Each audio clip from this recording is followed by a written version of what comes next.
Donc je suis avec un Limogeau, Grégoire, ou un futur Limogeau, tu vas t'installer à Limoges, on vient de me dire. Qu'est-ce que tu fais ici? Qu'est-ce que tu présentes? Nous sommes l'entreprise Sideroid, une jeune start-up française donc installée à Limoges depuis fin 2011. Ce qui est trompeur parce que comme vous pouvez voir là, notre robot humanoïde, c'est déjà notre 4e prototype.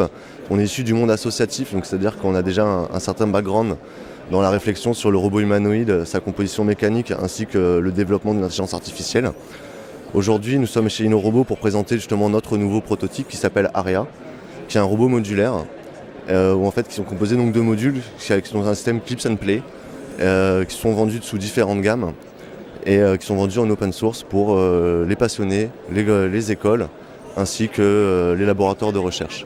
Nous avons une autre activité qui consiste à, sachant qu'on est sur un concept d'endosquelette au niveau de notre robot, comme vous pouvez le voir, il n'est pas carrossé. Nous proposons à les entreprises de faire de l'événementiel en marque blanche, afin de les représenter sur des événements type salon professionnel, soirée événementielle, ou pour faire de l'accueil par exemple. Aria sera d'ailleurs présente le mois prochain pour le salon de la poésie à la BNF, Bibliothèque nationale de France à Paris, à partir du 24 avril, afin de faire l'accueil, tout simplement, d'accueillir les visiteurs sur le salon. Elle aura dans sa base de données donc, personnalisée pour l'événement tout le plan de la bibliothèque qui permettra d'indiquer où se trouvent les ouvrages aux visiteurs. Et elle pourra faire aussi de la lecture par rapport aux ouvrages qui seront intégrés dans sa base de données. Pour l'occasion aussi, elle sera évidemment carrossée, de la tête aux pieds, parce que là vous voyez que le buste et la tête, mais elle sera donc carrossée de la tête aux pieds avec une coque spécifique qui sera faite pour l'événement. D'accord, donc elle pourra se déplacer aussi? Excusez-moi. Elle pourra marcher? Elle sera statique par contre pour le moment, mais on travaille évidemment déjà sur la marche dans nos laboratoires à Limoges. Et nous espérons d'ailleurs, j'ai fait un pari avec mon dirigeant hier soir dans la chambre d'hôtel. Oh là là, faut jamais faire ça. Non, ouais, j'ai lancé un pari à mon patron, il faut que le 14 juillet, avant minuit, le robot marche 5 mètres en version standard. C'est-à-dire que comme je vous ai dit, on a plusieurs gammes. Et là, c'est une tête standard, un buste professionnel. Mais c'est-à-dire que tout le robot composé de modules standards doit faire 5 mètres en marchant avant le 14 juillet. D'accord. Minuit.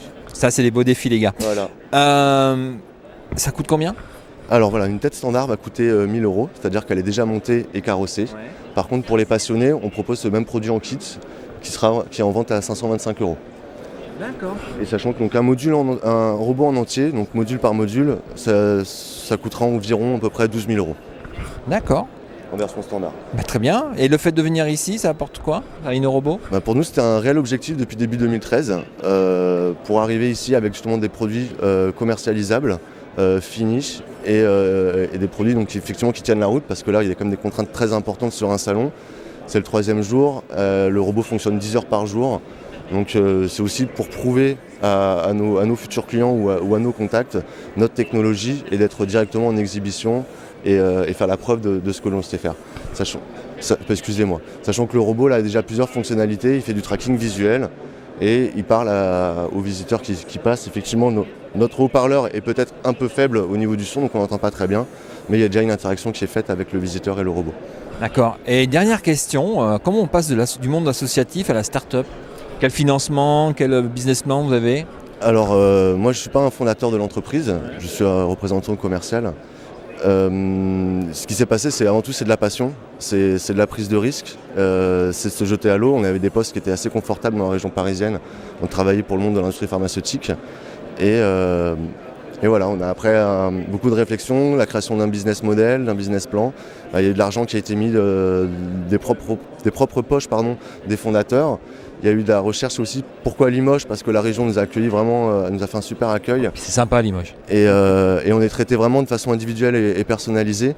Donc on a été certifié au ZEO avec un petit financement, un bon financement pardon. Et on est reconnu comme entreprise innovante française. Donc on est aussi en recherche d'investisseurs et on cherche à lever des fonds pour justement créer une flotte de robots événementiels conséquente. Et donc voilà, donc en fait c'est un financement un peu sur différentes parties, sur nos fonds propres, des subventions publiques et en même temps recherche d'investisseurs. D'accord.